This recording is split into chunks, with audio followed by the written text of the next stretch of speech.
আমি কবর, আমি নবীর বেটিকে চিনি না, আমি হযরত আলীকে বিবিকে চিনি না, আমি হাসান হোসেন মাকে চিনি না, আমি নারীদের সন্তানকে চিনি না। আমি কবর বলছি, উনি যদি নবীর নন্দিনী হয়, নবীর বেটি ফাতেমা হয়, আমল যদি ঠিক হয়, আমার কবরের সদ ব্যবহার পাবে।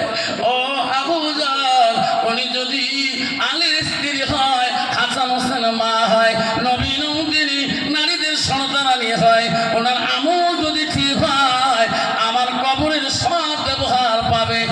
আর যদি আমল বেটি হয় আবু জাহল, আমি কবর নবী নন্দিনী পর্যন্ত রেহাই দেব না। বন্ধুগণ, বিশ্ব নবীর বেটি পর্যন্ত কবর পর্যন্ত ধমক দিয়েছিলেন, আর আমার মতন মুসলমানের কবর কি অবস্থা হবে যেরকম ঠিক না বেটি? বাবা, আমার মা বোনেরা, সোনা চাঁদা, হযরত আবু জাহল গফফারি যেদিন থেকে ফাতেমার কবরের আওয়াজ পেয়েছে গো, চিক্কু দিয়ে তুলে গেছে গে। হযরত আবু জাহল গফফারি চিক্কু দিয়ে তুলে গেছে, সংসার বাদ দিয়েছিল। আবু জাহল কবরের চিন্তা করতে করতে পাগলের মতো হয়ে মারা গেছিল। বাবা, ও শোনার চালানা মা বোনেরা, এই কবরে কাউকে রেখাই দেবে না গো। আজাল কখন আসবে গো সোনা? তোর কাছে আগে আসবে না তোর মার কাছে আগে আসবে? তোমার আব্বার কাছে আজাল আসে আগে দান কাবাজ করবে না তোর ছোট ভাইয়ের আগে দান কাবাজ করবে? আজাল তো কেউ কে বলে আসে না। এই চিন্তা যদি মুসলমান করতো বাবা, ওই মুসলমান কোনোদিনও মুসলমানে হারাইতো না, মুসলমান কোনোদিনও হারাম খাইতো না, মুসলমান সুদ খাইতো না, মুসলমান নিশা করতো না, মুসলমান গাঁজা খাইতো না, মুসলমান মদ খাইতো না। মুসলমান রমজান মাসও বোঝে না, তাও ফিল্টার লাগায়। জিজ্ঞাসা করে, রে ভাই কি রমজান মাস ফিল্টার লাগায়? হুজুর একটা রোজা করছো না, গ্যাসের ঝোঁক ছাড়ে নাই। একটা রোজা করছে তারও বলে গ্যাসের ঝোঁকটাই যায়, তাহলে বাহি গ্যাসটা করে হবে, কবরত হবে না। আমার মা বোনেরা, ও গিটারের মা বোনেরা, চলে রেখো মা, কেন তুমি বুঝলি না মা? এই কবর যেদিন তোমার ডাকিবে মা, ওই দিন আশাই হবে না। এই কবরটাকে বাঁচতে হলে মা তোর 4টে কাম করতে হবে মা। 1 নম্বর, তোর 5 ওয়াক্ত নামাজ পড়তে হবে মারে। 2 নম্বর, রমজান আসলে রোজা করতে হবে মা। 3 নম্বর, তোর পর্দা পুশিদায় চলতে হবে, নিজের চরিত্রটা পবিত্রতা রাখতে হবে। ও আতাত বালাহা মা, তো স্বামী আছে মা, স্বামীর হক নষ্ট করা যাবে না। তোমার স্বামী যখন বাড়ি যাবে, রাসূল বলল ওয়াজাউদুহা আনহা রাদি, তোমার স্বামী যদি তোমার কথায় রাজি খুশি হয়ে যায়, রাসূল বলল তাখালাতিল জান্নাত, সেই মেয়েটা সর্বপ্রথম জান্নাতে প্রবেশ করবে। যেরকম সুবহানাল্লাহ। বাবা, বর্তমান যুগ যেমন খারাপ, সেই খারাপ আগে মানুষ ভালোবাসা করছিলেন চিঠিপত্র দিয়ে, এখন ভালোবাসা করে মোবাইল দিয়ে। আগে ছেলে মেয়ে পালাইছে, এখন বিবাহত ছেলে বা বিবাহত মেয়ে পালায়। যেরকম ঠিক না বেঠিক? আরে আগে পালাইছে অবিবাহিত ছেলে মেয়ে পালাইছে, ওটা গার্জিয়ান মানি নিবে পায়। এরা বিবাহ 300 মা 500 বাপ হ্যাঁ পালায়। কারণটা কি? তোমার বাংলায় নাই বা আসামে আছে। কিসের হুজুর দিছে? হুজুর 3টে বেড়ানা হওয়া 8টা মেঘ ঘড়ি পালাইছে। কি কয়? সরকারি 5টা মাও 5টা দেখতে হইলে মাথা কাম করবে, ওই বিষয় মানা যায়। বাবা, এই মোবাইলে মাইও বেরি যে গল্প করে, শ্বশুর পর্যন্ত পাত্তা পায় না। নতুন বউ এই যে মোবাইলে ফোন করে বা 2.5 ঘন্টা 3 ঘন্টা, কোন কোম্পানি অফার দিয়ে দিল আনলিমিটেড কল, বউ ফোন করতে করতে হলে না শ্বশুরকে বৌমা কাক ফোন করেন মা, বাবা দার্জিলিং গেছে কিছু কাম করবো, বাবা কাম করবে না তোমার ফোনে কথা বলবো, বউ ফোন তো ফোনটা তোমার বাবা আমার মানুষ নাই, অন্তত শ্বশুরের মাথা কাম করবে। বাবা ওই মেয়েটা যদি কোরআন পড়া জানতো, ওই মেয়েটা যদি আল্লাহর কোরআন জানতো, নবীর হাদিস জানতো, ওই মেয়েটা কোনোদিনও স্বামী ব্যতীত অপর নারী পুরুষের সঙ্গে কথা বলতো না, ওই নারীটা নিজের চরিত্রটাকে নষ্ট করতো না। ও মা তো স্বামী আছে, মা যাও দোহা, তোমার স্বামী যখন বাড়ি আসবে মা তুমি সুন্দর মিষ্টি সুরে তুমি কথা বলে। হযরত বিশ্বনবী মুহাম্মদুর রাসূলুল্লাহ বাড়ির দিকে চলিয়া গেলে, বাড়িতে দেয়ালে এমন সময় নবীজি ঘরের মধ্যে ঢোকার সাথে সাথে হযরতে খাদিজাতুল কুবরা দুই চোখের পানি পড়া দেখলেন। নবী বলল, খাদিজা রে তুমি চোখের পানি ছেড়ে কাঁদো কেন? হযরতে খাদিজাতুল কুবরা বলল, নবী গো, ওগো নবী আমি তোমার মুখে শুনছিলাম, আমি খাদিজা চলে যাব, আমি তোমার মুখে শুনছিলাম কবর বলে ভয়ানক, এই কবরে আমি খাদিজা কেমন করে থাকবো? ওগো নবী আমি খাদিজা কান্দি কবরের জ্বালায়, এই কবরে আমি কেমন করে খেয়ে থাকবো গো? আজকে আমি একটা কথা বলতে চাই গো নবী। নবী বলছে, খাদিজা রে কি কথা বলতে চাও? ওগো নবী গো, আমি খাদিজা কবরের কথা শুনলে আমার কলিজাটা শুকিয়ে যায়। ওগো নবী আমি একটা কথা বলতে চাই, আপনি আমার কথাটা মানবেন কিনা? নবী বলছে, খাদিজা রে তুমি যা বলবি আমি শুনবো, কেন বলবো না বল। তোমার চোখের পানি আমি নবীজি দেখলে সহ্য করতে পারি না। ওরে খাদিজা তুমি আমার জীবনে কত না কষ্ট সহ্য করেছো, খাদিজা তোর কি কথা আমাকে খুলিয়ে বলো। ওই সময় খাদিজাতুল কুবরা বলছে, ও নবী গো, আমি খাদিজা যদি মারা যাই আমার কাফনের প্রয়োজন হবে না। নবী বলছে, খাদিজা রে কেন কাফনের প্রয়োজন হবে না? আমি নবী কাফন কিনতে কি তোর পারবো না, আমাকে তুমি কাফন কেন বন্ধ করতে চাও? হযরতে খাদিজাতুল কুবরা বলছে, ওগো নবী আমার মনটা চায় আর কাফনের প্রয়োজন হবে না, তোমার শরীরের জুব্বাটা কাপড়টা, তোমার পরনের কাপড়টা, এই জুব্বাটাকে আমার যদি কাফন বানে কবরের মধ্যে রাখি দেয়, আমার মনে হয় এই কবরের মধ্যে আমার কষ্ট হবে না। নবী গো আমার এই ওসিয়তটা আপনি মানবেন কিনা? কিতাবে আছে রে নবীজি খাদিজার নিজ হাত দিয়ে চোখের পানি মুছিয়ে মুছিয়ে দিয়ে স্যার বলছে, খাদিজা রে কাঁদিস না, আমি যেটা বললাম সেটাই করে যাবো। আর কি বলতে চাও? ওগো নবী আর একটা কথা, সবাই আমাকে মেঠে দিয়ে চলে যাবে, আমাকে মাটি দিয়ে চলে যাবে। ওগো নবী সবাই যখন চলে যাবে আপনি যাবেন না, আমার খাদিজার জন্য একটু অপেক্ষা করবেন। আমার খাদিজার কবর আমি থাকবো, আমি মনকির নকির সওয়াল জবাব দিতে পারবো না। ওগো নবী আমি মনকির নকির সওয়াল জবাব দিতে পারবো না, দয়া করিয়ে আমার মনকির নকির কবরের সওয়াল জবাবটা আপনি বিশ্ব নবী দিয়ে দেবেন। যখন সুবহানাল্লাহ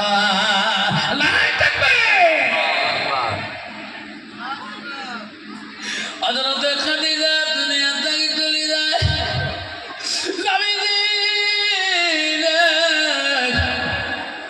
সবাই মাটি দিয়ে চলে যায়। আবু বকর উমরকে ডেকে বলে, আবু বকর রে নবী কেন এখনো আসে না? নবীর কি হলো রে, নবী আসে না কে? খাদিজার কবরের পাশে কালি নবী করে নবী কথা দিতে, খাদিজা কান্দিস না, বল বল কি বলাইতে আছে? খাদিজা বলে দিয়েছে, নবী গো আমি মনকে লোকে সওয়াল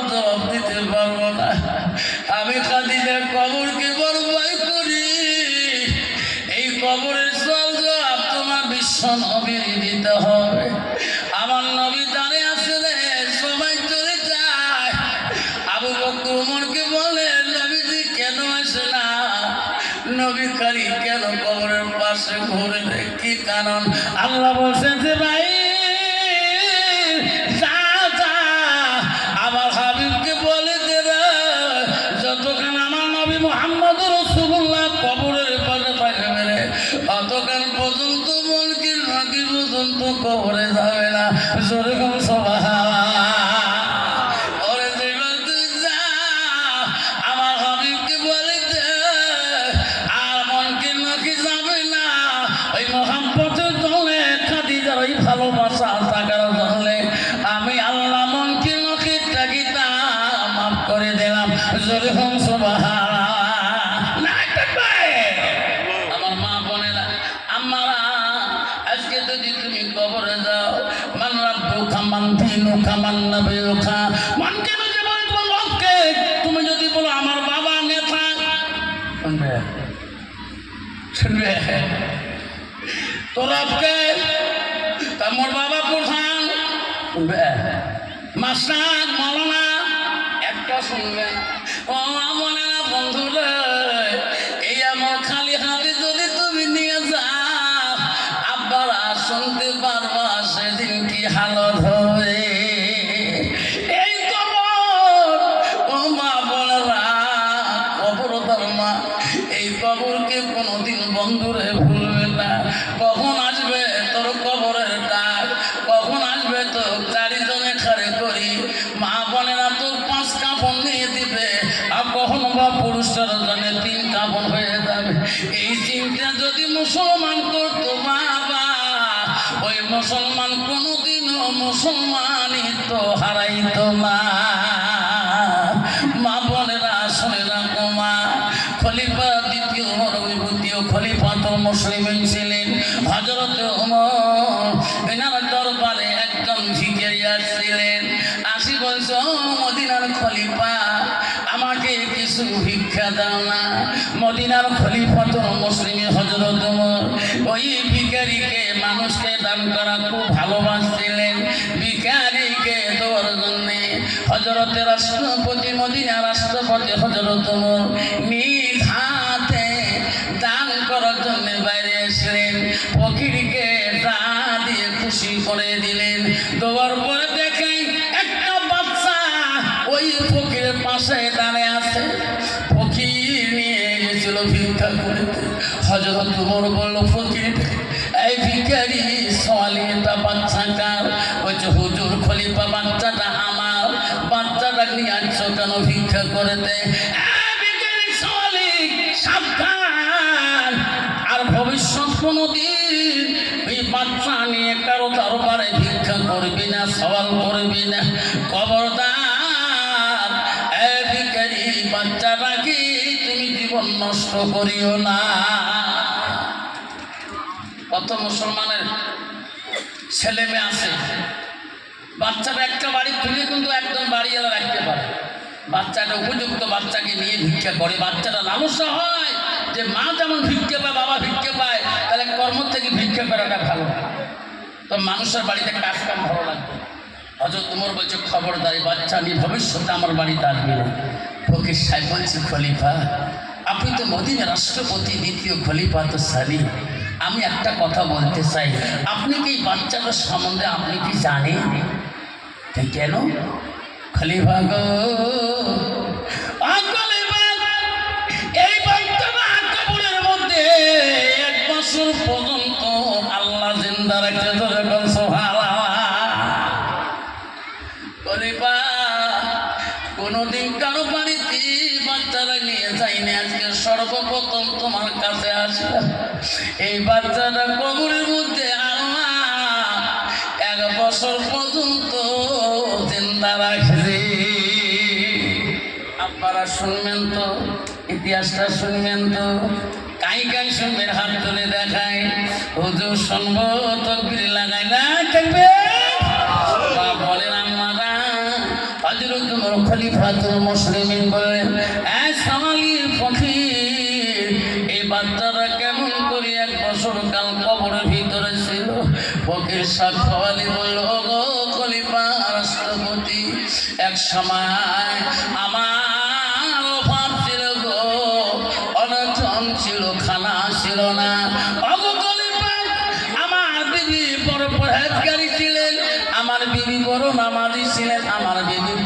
করানোওয়ালা ছিলেন।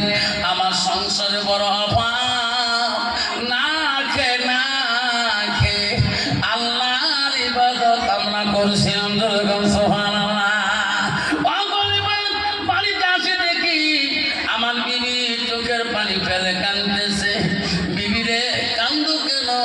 ওগো স্বামী, আজ 2 দিন ধরে রান্না করার মতন বাড়ির খাদ্য নাই। ওগো স্বামী, খিদের জ্বালা আর আমি সহ্য করতে পারি না। ফলে পরদিন আমি প্রতিশ্রুতি করেছিলাম, বিবি আর কষ্ট করা খাবে না। আমি চলে গেলাম তিজারতে, ব্যবসায় চলে গেলাম। বিবিরে বিদেশ থেকে পয়সা করে পাবে দেব, আর কষ্ট হবে না। ও বিবি তুমি কাঁদিও না, আল্লাহর ইবাদত করিও। ওই সময় বিবি আমাকে বলছে, না না না, আপনি বিদেশের তিজারতে ব্যবসায় যাবেন না। কেন যাব না? ও স্বামী, আমি এখন গর্ভবতী হয়েছি, বাচ্চা হওয়ার সময় কাল আমার কিছুদিন পরে পেটের বাচ্চা আল্লাহ দুনিয়াতে দিয়ে দেবে। আপনার মা নাই, বাবা নাই, আমাদের নারী জাতির একটা বিপদ কাল নিদান কারণ। এই অবস্থা আমাকে সারি যাবে, এই বাচ্চাটার দায়িত্ব কি নেবে? আমার ওই সময় মধ্যে কে দায়িত্বটা নেবে গো? আমাকে সারি আপনি যাবেন না। খলিফা মুসলিমি, আমি ওই সময় আমার বিবিকে বলছিলাম, বিবি রে আমি আল্লাহর ইবাদত করি, আল্লাহকে মানি। বিবি আমি আল্লাহর উপরে তাওয়াক্কুল করে দিয়ে গেলাম, আমার বাচ্চা আল্লাহ হিফাজত করবে। যেরকম সুবহানাল্লাহ। বিবি খলিফা, আমি আমার বিবিকে ওয়াদা দিয়ে গেছিলাম, বিবি এই পেটের বাচ্চা আল্লাহ দিয়েছে, আল্লাহ মান আল্লাহ হেফাজত। আমি বাড়ির থেকে যেটা হবে, বাড়ির না থাকবো সেটা হবে। আল্লাহ দিদি মাল দিয়েছে, আমার বাচ্চাকে আল্লাহ হেফাজত দেবো। আল্লাহ তো বাচ্চা কেনওয়ালা, আল্লাহ আপনি তাওয়াক্কুল করে রাখি দিলাম। আল্লাহ আমি তো তাওয়াক্কুল করে রাখলাম, আল্লাহ তুমি আমার বাচ্চাকে হেফাজত করো। কত বাবা, হেফাজত করেওয়ালা কে? যেরকম হেফাজত করেওয়ালা কে? আল্লাহ। বাবা আল্লাহ যদি হেফাজত করেওয়ালা হয়, আজকে মুসলমান হয়ে আজকে মা মসজিদে যায়, বেঠা বেনামাজি, বেঠা বেনামাজি, বৌমা বেঠার বৌমা বেনামাজি, আছে না নাই? বেটাকে বলে, বাবা আজান দিচ্ছে, আমি মসজিদে না, তুমি কাজে ব্যস্ত হয়ে যাও। ওই সময় বেটা বলতে পারে না, আল্লাহ হেফাজত করবে, চল বাবা মসজিদে যাই, আল্লাহ হেফাজত আমার ইবাদত আগুন করি, তারপরে আল্লাহ আমাকে মাল দিয়ে দেবে। ধরে বলছো সুবহানাল্লাহ। সোনার চান্দা খলিফাতুল মুসলিমিন বললেন, ফকির তারপরে কি করলি? খলিফা আমার বিবি আমাকে যাইতে দেয় না, বিদেশে যাইতে দেয় না। আমাকে বলে, স্বামী গো আপনি যদি বিদেশে তেজারত করতে যান, জীবনে আমাকে আসি আর দেখতে পারবেন না। আমি বলছি, বিবি রে, ও বিবি আমি আল্লাহ মানে, আমি আল্লাহর উপরে বিশ্বাস করি, আমি আল্লাহকে ভয় করি, আমি আল্লাহকে ভয় করি।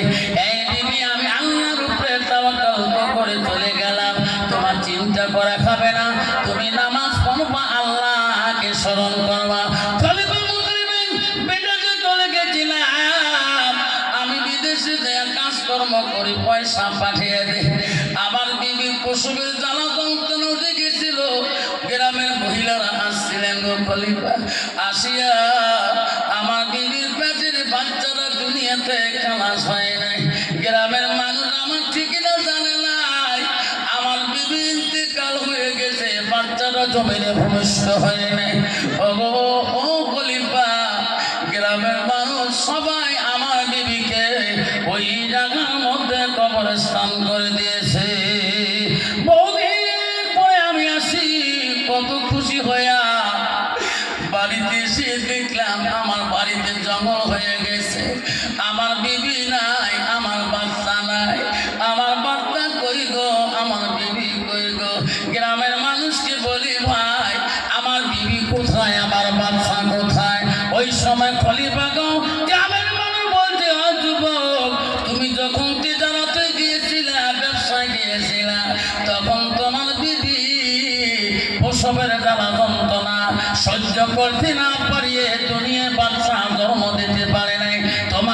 বিবি বাচ্চা থাকা অবস্থায় ইন্তেকাল হয়ে গেছে।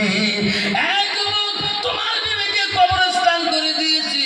খলিফা শোনার পরে আমি আর সহ্য করতে পারলাম না, আল্লাহর কাছে কান্দি, আল্লাহ আমার বিবিটাকে কেন তুমি নিলি? আল্লাহ আল্লাহ আমার বিবি মোহাম্মদের বিবি শুধু আল্লাহ জীবনে নামাজ কায়দা করে নাই, আল্লাহ জীবনে বিপর্দায় চলে নাই, আল্লাহ আমার বিবি কোরআন তেলাওয়াত করছিল, আমার বিবিটাকে তুমি কেমন নিলা? এই চিন্তা করি গ্রামের মানুষ আমাকে